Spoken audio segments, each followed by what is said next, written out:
ಸಮಾಜಮುಖಿ ಕಾರ್ಯಗಳಲ್ಲಿ ಸದಾ ಸಕ್ರಿಯವಾಗಿ ತೊಡಗಿಸಿಕೊಂಡಿರುವ ಉದ್ಯಮಿ ಹಾಗೂ ಸಮಾಜ ಸೇವಕರಾದ ಸುನಿಲ್ ಅವರು ತಮ್ಮ ಜನ್ಮದಿನವನ್ನು ಕರುನಾಡ ಸೇನೆ ವತಿಯಿಂದ ರಾಮನಗರದ ಕೇಕ್ವಾಡ್ನಲ್ಲಿ ಆಚರಿಸಲಾಯಿತು.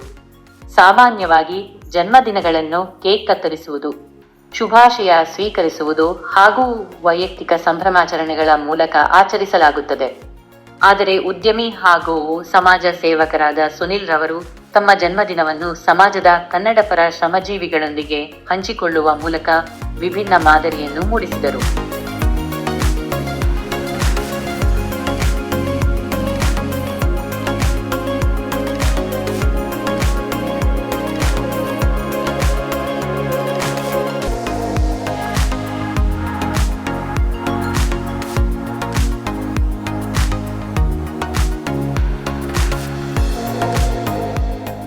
ಕಾರ್ಯಕ್ರಮದಲ್ಲಿ ಕರುನಾಡ ಸೇನೆ ರಾಜ್ಯಾಧ್ಯಕ್ಷರಾದ ಜಗದೀಶ್ ಐಜೂರು, ರಾಜ್ಯ ಉಸ್ತುವಾರಿ ಅಧ್ಯಕ್ಷರಾದ ವಿ.ಎನ್. ಗಂಗಾಧರ್, ಜಿಲ್ಲಾಧ್ಯಕ್ಷರಾದ ಜಯಕುಮಾರ್, ರಾಮನಗರ ತಾಲೂಕು ಅಧ್ಯಕ್ಷರಾದ ಪುಷ್ಪವತಿ, ದಲಿತ ಘಟಕದ ಜಿಲ್ಲಾಧ್ಯಕ್ಷ ಜಯರಾಮು ಹಾಗೂ ಸುನೀಲ್ ಸ್ನೇಹಿತರು ಉಪಸ್ಥಿತರಿದ್ದು